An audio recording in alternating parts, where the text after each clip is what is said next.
How much gold do we have? Sounds to me like they think they found this stuff. Jack's definitely not worried about money. Okay, all right. So what do we have here? You're not expecting me to pull out my things. You gotta help me out here, Kraloth. That might be the same value as that box. Oh, is this all you guys have? Jack's just over there eating the shrimp ring. He's like, huh? But no, but yes. Ugh. The Nightstone 4 Bazaar is open for business. Ah! Now, let the real bidding begin. We have many things you could like. All is for sale. Make an offer.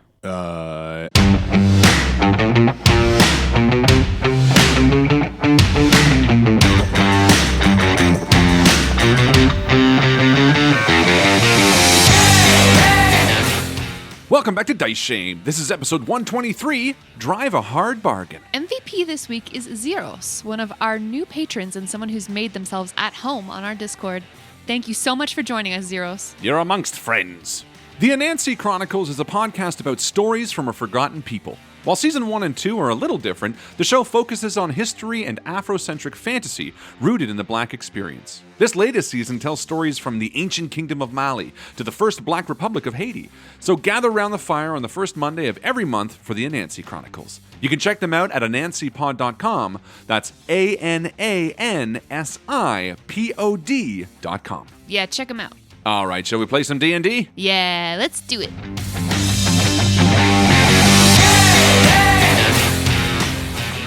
You've retraced your steps upriver to the smoking wreckage of the airship and found pieces of the ruin, an oily black stain on the snow, smoking and smoldering in the morning light. It would seem, though, that you are not the first ones to arrive at the site for salvage, spotting the footprints of some small creatures, and then one of the giant artifacts being carried into the woods. You're tracking them at a distance. Red, how far away are you staying from these scavengers? Far enough to not be seen. I don't want to let it out of my sight, though. Well, I can see 600 feet, though. So, But this is a very close forest. The Yeah. trees grow. Yeah, but when tracking creatures learn their exact number, size, and how long ago they passed, they're not going to escape me unless it's magical. So we can hang back literally as far as we want. Kraloth is going to fall back even further and let Red do most of the tracking and Jack as well. And Oh, no, I'm not good at that. oh, okay. Yeah, just let Red track and kind of follow in the general direction and Yep. try to keep up with Red. But Yeah. Yeah, I think Red is far enough ahead too. And every once in a while, you guys are following Red's track and you'll find like a small piece of red wool just like shoved into bark. Nice. And that's like the track that Red is keeping for you guys to follow. And Red's just literally reaching in the bag of holding from a spool of wool that he bought in Yarder, and he's just sort of hooking it around some of the like craggly ends of a piece of bark. Perfect. Mm-hmm. Perfect. Nice. Cool. Harlan, inspiration. Oh, thank you. Red, with your tracking prowess, you're able to determine as you follow this floating shield through the woods at a distance of approximately 600 feet that it is being carried by 4 small creatures. Cool. Well, I'm going to keep following. Presumably they're taking it somewhere. Yeah, you follow for about 15 to 20 minutes, and then you begin to hear, coming from just up ahead, some tiny grunts of effort. It seems like maybe they've stopped and you're coming upon them. Okay, cool. Red will tie off a piece of wool in an X on the tree, and he'll move up a little bit more and crouch and just sort of watch, maybe even climb a tree to try to get a bird's eye view of what exactly Cool. is happening. Roll stealth check. Happily. You know what? I'll cast Pass Without Trace, because why not? Great job on casting Pass Without Trace, Harlan, because I rolled a 2, Oh no. Uh-huh. which makes it a 19. So 19 stealth. I was like, do I need to? Yeah, let's do it. You climb the tree silently and you observe a small clearing from above. You see some strange little creatures busily moving around the perimeter of this shield as they try to stuff it into a hole in the ground, although the hole is far too small for the shield. These creatures are unique. You've never seen them before. They're about 2 feet tall, and they hop on 2 little gray furred goat legs. Their torsos are muscular. They look like they could be dwarven or gnomish, though they're covered with a shaggy blue mane. and they speak to each other sharply in a language I don't believe you understand. Cool. Are there any weapons amongst them? Not that you see. And as you watch, you know that you have maybe another minute before your companions arrive at your rear. You see them begin to proficiently burrow into the ground, making wider the hole of this entrance through sheer rock.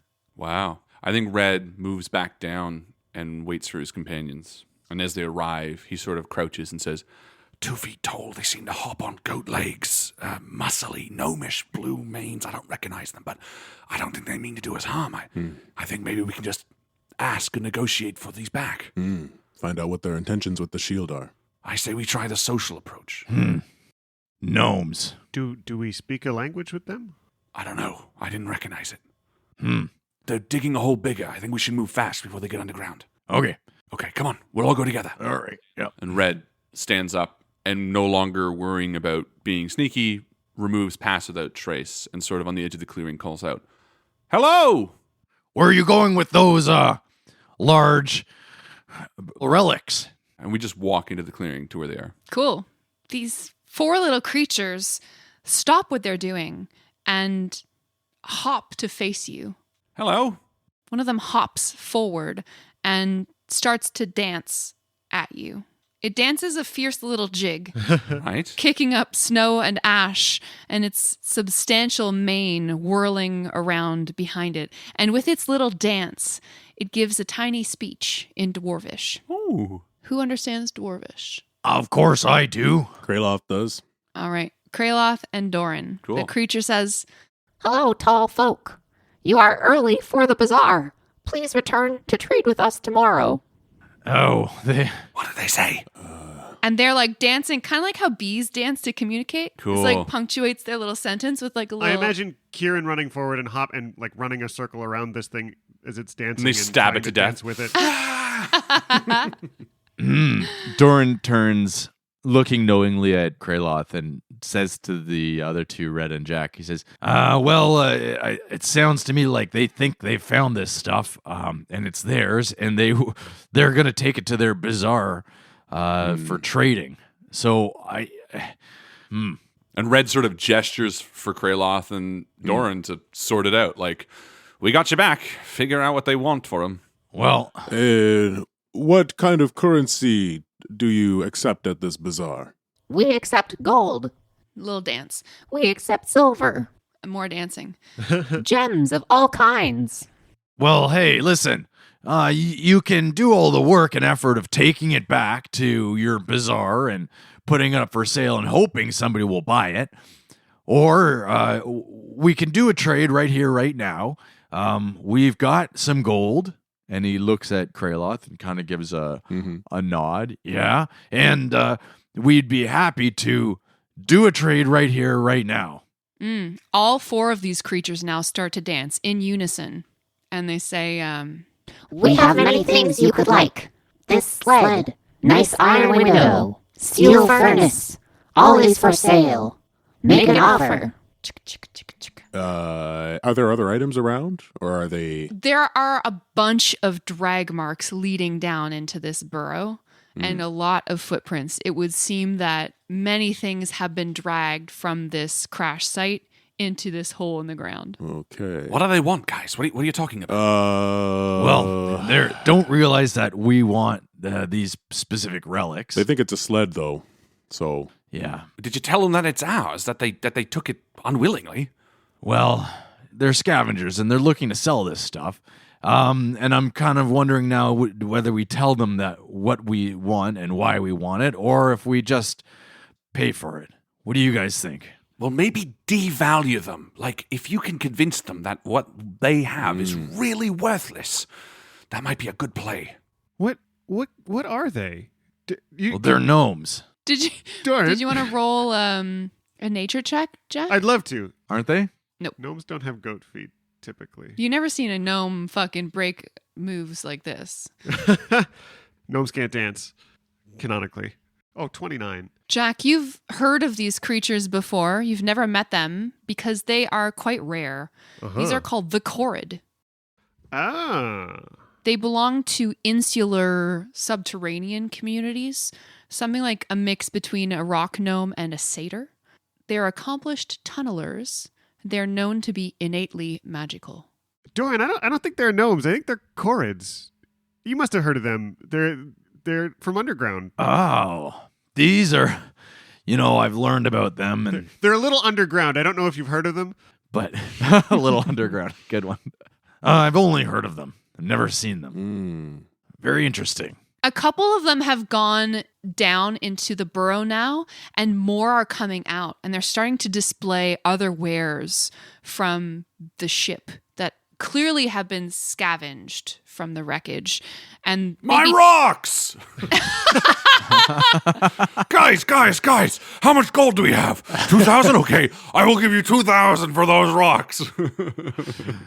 There's 10 of them now in this clearing, and they're displaying just nice pieces of carved figurehead that were part of the prow of the ship. And you know what I mean? So my understanding was that the bazaar was happening tomorrow. Are we? They're telling you that they would have been arranging to sell these to the community at large in something called their bazaar, but that was scheduled for tomorrow.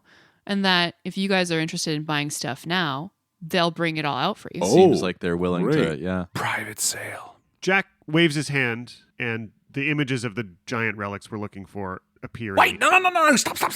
Whoa. And Red stops Jack from casting the spell. Jack, and Red turns, he's like, first rule of negotiations, you never want them to know what we want and what we're willing to pay for. We gotta devalue them. And it's interesting, because I'm a guild artisan, so I'm the only person that has like that financial like trading history. I mean, Doran also has history as a craftsperson, but maybe Yeah, not that's the true. same mercantile sensibilities as you do. Yeah. Jack's definitely not worried about money. He's usually the one saying, I want this. Go get it for me. I'll pay you for it. Yeah, very true. Yeah. But my understanding is we can't see all of the giant relics we're looking for. We saw the one, but we can't You see saw the the other ones. shield, you did not see the boule. Well, we should make sure they have them. Like, we don't know Yeah. that they have the things we're looking Yeah, for. that's right. We don't know if they even have them, Doran. So find out if they have them and then devalue them so we can, make some good money. Yeah, okay. So we can get them for cheap. Well, you got to help me out here, Kraloth, because I'm not quite the best negotiator, and unfortunately, we're the only ones that speak the language. Yeah, okay. Kraloth nods, and something changes in his posture. And he smiles and walks towards these wares and says, okay, all right, so what do we have here in Dwarven? Looks like we got some, looks like that's some sort of boule, some rocks, a sled, a very heavy sled at that. Big sled, but heavy. Oh, is this all you guys have? It's not going to be much of a bazaar. Yeah. A couple of the creatures shake and jump in indignation and rustle their hair at you. All right. We have lots. What did you say? Why'd you piss them off? Well, I'm just, and he says, well, I mean, we come from very far away. We've been to big cities that span for miles with thousands upon thousands of people, all crammed into one marketplace with the best items that you could ever imagine. Shiny gold and Yes. big, powerful weapons. Doran's standing next to Kraloth, and he's also helping to embellish. Big, Yeah. powerful. They must be telling them about the giant fight, I say to Jack. And what you're showing us right now is, it's nice, right? Yeah, it's nice, but But we would just like to see more. I mean, we have gold and we're willing to spend it. But quite frankly, from what we're seeing in front of us right now, I don't think that there's anything really that we no. would be terribly interested in. Perhaps if you showed us a bit more, we would be a bit more eager. Roll persuasion All right. Good one. with Yeah. disadvantage. Is- Disadvantage? hmm I'm going to use my inspiration. Yeah. Here we go. And that's a 7. oh, no. All right. Damn it. One of the creatures hops over and says, He's poking fun at you, Cud. Leave him alone and give us a hand bringing this back. And they take either side of the bowl that they had just brought up out of the depths of the hole, and 2 of these tiny creatures are able to heft the giant boulder together. It would appear that they are extremely strong, and they begin to sort of shuffle backwards into the hole. Even them dragging a huge piece of furniture seems like a weird dance. What did you say to them, Kraloth? No, Okay. bring it back out. That's the one. You're up, Doran. It's the bull. It's right there. And Jack casts an illusion in front of him, showing the giant artifacts we're looking for. This is what we're looking for, he sort of frantically says in common to them. Tell them this is what we want. Is okay, stop. Listen, we thought that maybe just telling you the truth, we wouldn't get what we want. It's been happening, almost every turn we take. We've got people that don't want to give us what we need, but we're looking for that, and we're looking for that, and that thing, and that thing. And listen, this is our ship that came down, and we're even willing to pay you for it, but we need these things. It's very important to us. And Doran's pointing at all the artifacts that are sitting there. And I think Red nudges Kraloth, and he's just like, "Hey, do you see how they picked them up? Maybe work in a way that they could help us transport them too, because even if we got them, we don't have a way where we could do it." And Doran even hears that you kind of whispering that over to Kraloth, I think. And even I don't know why I'm whispering. They can't understand me. you're incredibly strong beings. Perhaps you could even help us, and we'd pay you to help us. And A moving fee. Doran kind of looks back and starts nodding at the other 3. We'll pay them to help us, won't we? To help us move these things. Yes, we'll help you. And so I feel like Doran's convincing himself. changing. I am sorry. I meant no disrespect. We do want these items, and you seem like fine folk, and you've collected a wonderful collection of items that we could use. So we are here to barter. Please don't bring them down. One of the Chorrid starts a kind of step dance, joined by the Chorrid behind him and the Chorrid behind her, until 3 of them are dancing in unison. And one of them says, That would save us having to set up the bazaar. All right, let's make a deal. All right. So the items that we have in front of us are the Nice. shield, the bool. There are a couple of rings of metal that were used to reinforce portholes, like windows on the side of the airship that they've scavenged. There's even a couple of pieces of wood that are still attached to these iron portholes that they've pulled off. There are some carved pieces of wood, the ends of banisters that had been worked into dragon figures. And there's the front of the steel furnace that had been, until last night, holding the fire elemental.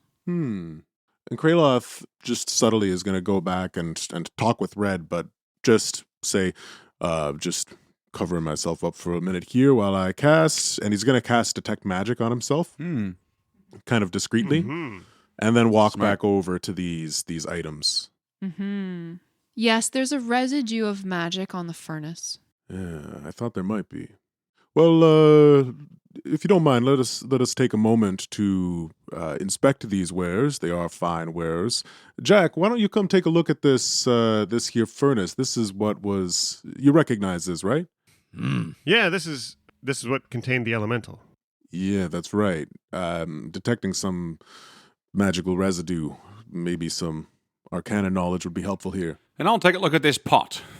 I mean, if we got... There are also a bunch of like shoes that all the cultists had been wearing, and now you remember, like, oh yeah, none of the corpses that we saw were wearing shoes. Yeah, because Red's just going through shoes.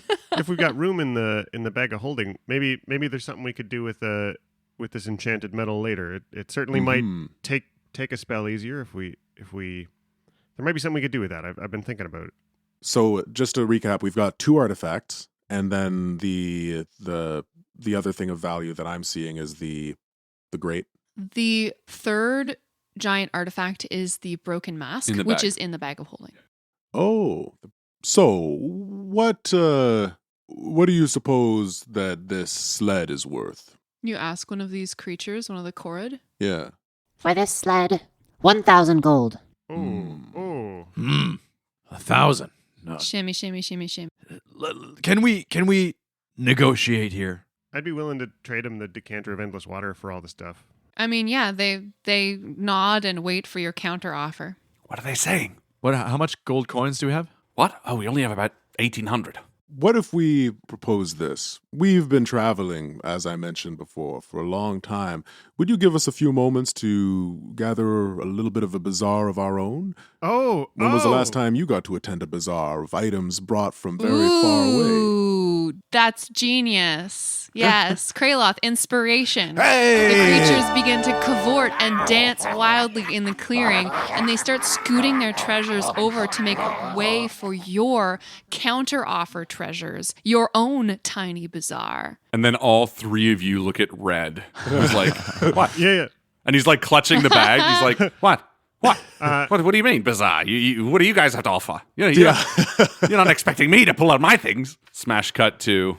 Jack makes a big sign that says Bazaar of the Nightstone 4 that floats above I love it. us. You know. Yes. So, after a few moments, laid out on a table, we see the following. 2 sets of manacles, a single copper piece pouch, a set of thieves' tools, silver darts, a hair of a cloud giant in a small glass bottle, a half skull of a human, a series of cloaks and masks that belong to various cultists, a book about dragons by Chazloth Yarghorn, a very aged, dry-aged boar, the top of a stone sculpture, a set of bone dice, a piece of bearskin taxidermy that would be a toy for a giant, the used tree calling device, which I feel like in its own sense would be ornate, a set of scale mail, an infernal puzzle box that has already been opened. And I think Red, as he's pulling all this out, he stops and he looks at the infernal puzzle box and he turns his back and he takes the wood coin out and slits it into his pocket, and then he takes that mood ring that Doran had and he drops it into the box and closes it and then puts it on display as well. And a wooden rocking chair and a halfling statue. And he puts all of these out and then he takes the bone dice back because I don't want to lose this. Jack pulls out of his pouch a large brass mug with a jade inlay that Michelos Caldwelly from the Storm Breath Caldwellys had made, and a whalebone statue that we found from the Karneski tribe that was we found in the Aerialists' Tower, and adds them as well. Kraloth does a couple things. First off, he pulls out his tambourine, and with little affect, he places it on the table, and then says, what else? And then he spends a second, mutters a few words to himself, and casts create food and water, and creates a little feast. That they can come over with some hot chocolate and some different delectables appetizers and baked goods. A winter fair bazaar. Yeah. Bazaar is That's awesome. great. Yeah, and Yeah, writes it's a the little best. sign in left-hand writing that says, free for customers. Oh, man. And as you guys are setting out all this stuff, obviously these Korrid are like, Losing their minds. Oh, we're doing the bazaar now. Oh, we're doing the bazaar now. And they're like getting all their little shit out of the hole, and they're unrolling like a weird rug that's made out of their own hair. And just they have like their own like little weird traditions. Doran is so convinced by all of it. He's like, oh man, these guys really brought their A game. Doran starts cutting off locks of his own hair and tying was them in a thinking that, little yeah. red yard. There's a really strange implement that they bring out and set on the ground on this strange woven carpet. It's a broom, but it's essentially metal. So this long metal pole and then these wisps of platinum fiber that come off of the end. Oh.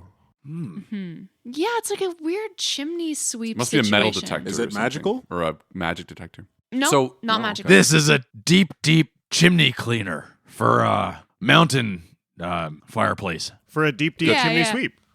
That's right. To get the deepest clean. So before we open our bazaar, Red sort of huddles with the others. He's like, look, is there any way we can give me a way to communicate with these things? Because I feel like we want our salesman out front, but I'm useless here. Well, I'm sure that you've interacted with people that didn't speak your language when you were selling your artisan goods. All the time. I'm sure there's a way you could communicate with them with like a bartering system. Well, the seller has all the power, right? So, I mean, if they're buying something for sure, yeah, okay. And Red turns around, and I feel like we're sort of like frozen in that genie at the end of Friend Like Me, where there's like a blinking line and everything's sort of set up really good. And we just hold that pose for a second before Jack snaps his fingers and the little open sign goes. Tzz, tzz, tzz, tzz. Yes, absolutely. Come on down, friends. The Nightstone 4 Bazaar is open for business. Okay. But it's spelled bizarre, and the like A is crossed out, and it's bazaar, like as if we're part of the joke. So Red wants to like walk them through the items using very simple words. I feel like Doran's standing next to him, like sort of doing things, but he's very purposefully not. He's sort of like moving past the infernal puzzle box, you know, because it is absolutely hands down the most gorgeous thing on display. And what Red's trying to do is deceive them. What he's trying to do is make it seem like the infernal puzzle box is something that he doesn't want to part with, which is partly true. The reverse psychology? 100%. And it's even set back a little bit, as if it's not for sale. And he sort of moves past it, you know, and doing it in a very purposeful way in hopes that they ask about it. So as Red starts, he begins to dance, and Red does his like famous two-step. He's like, well, this is the bazaar, and I hope that you enjoy. And he's like doing a little side-to-side shuffle as he's going through each of the items.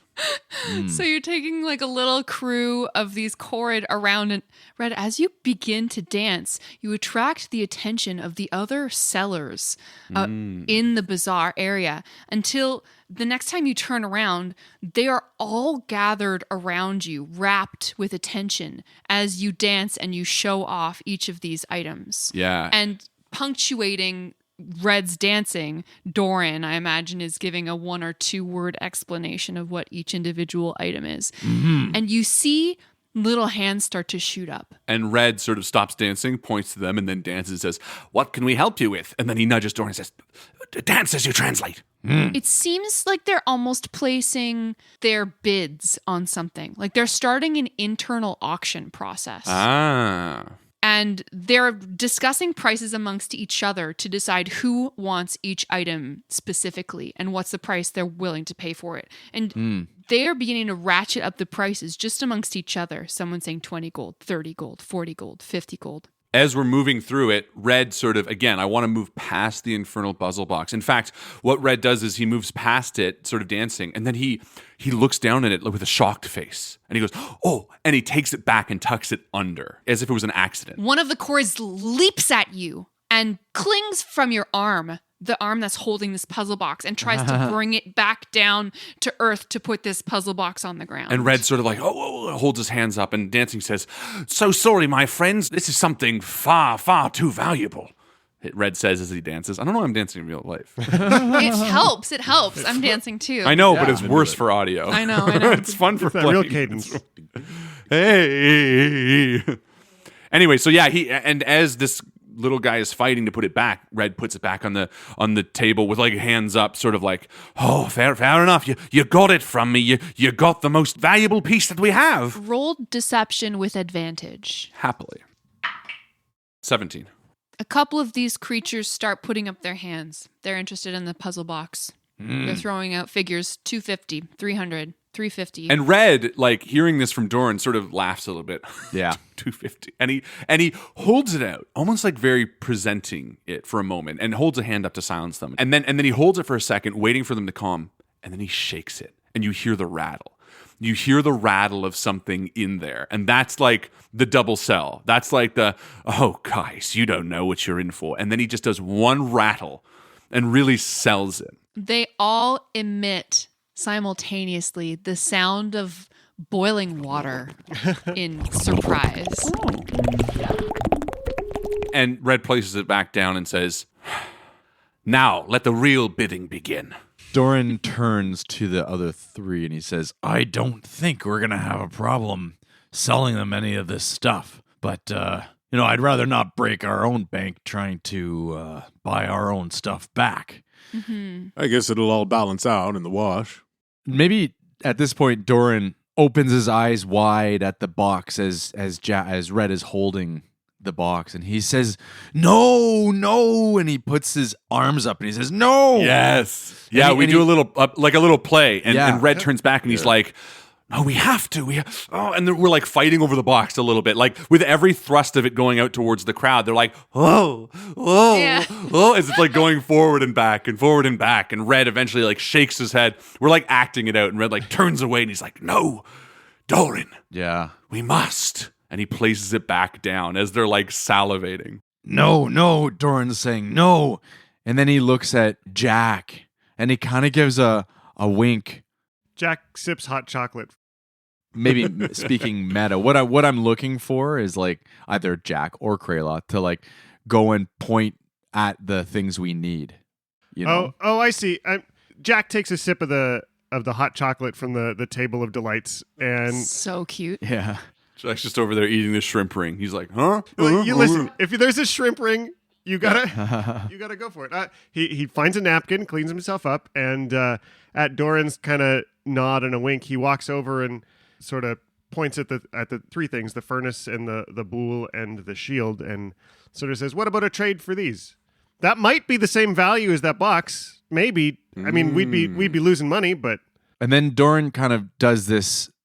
Continues the charade a bit, and he looks at Jack pointing at the artifacts that we need, and then he looks at Red holding the mystery box, and he kind of does a shift in between. And he says, "But no, but yes, but no, but yes." What do they say? The Chords pull a new carpet out from the burrow and unroll it on the snow in this clearing.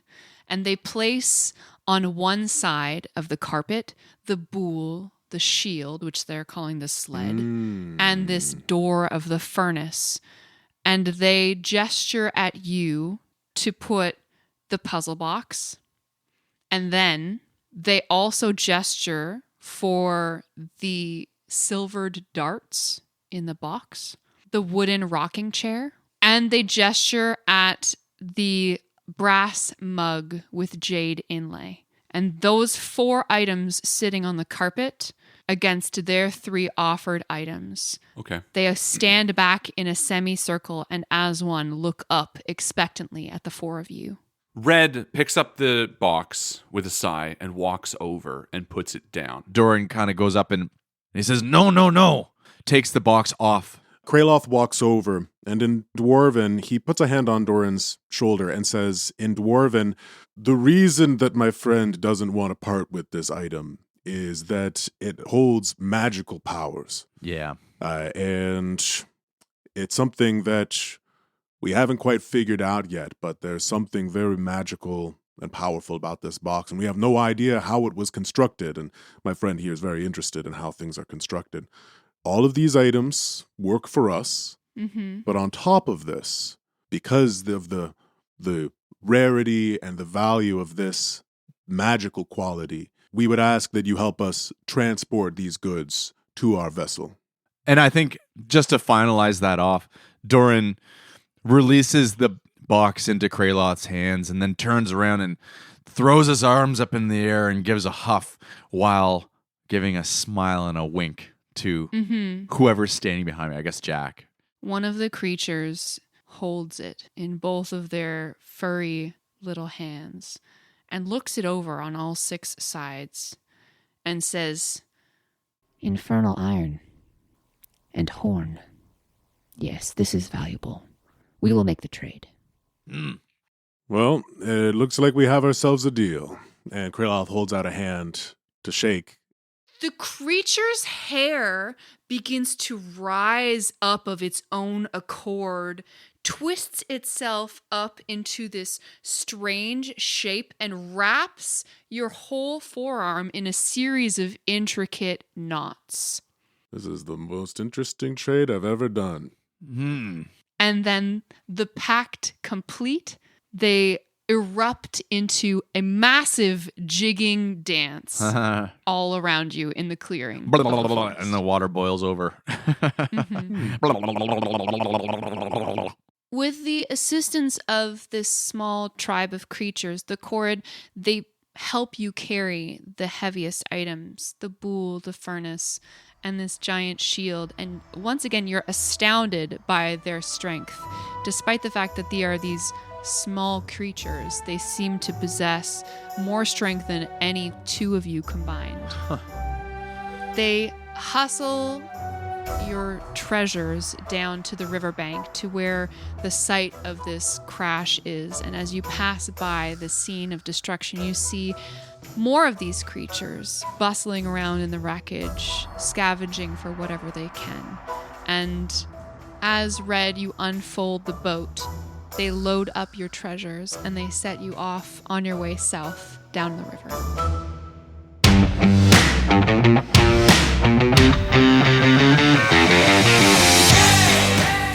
Thank you once again to our wonderful Patreon supporters, Christopher Ryan Evans, Merlin, Mitchell Cadwell, Michael and Brianna Weber, Colin Burkhardt, Daniel, Doug, Gray, Jackie and Rain, Jessica Orrit, Jonah Goldman, Melanie Shen, Lars, and Mari Kaniski. See you soon!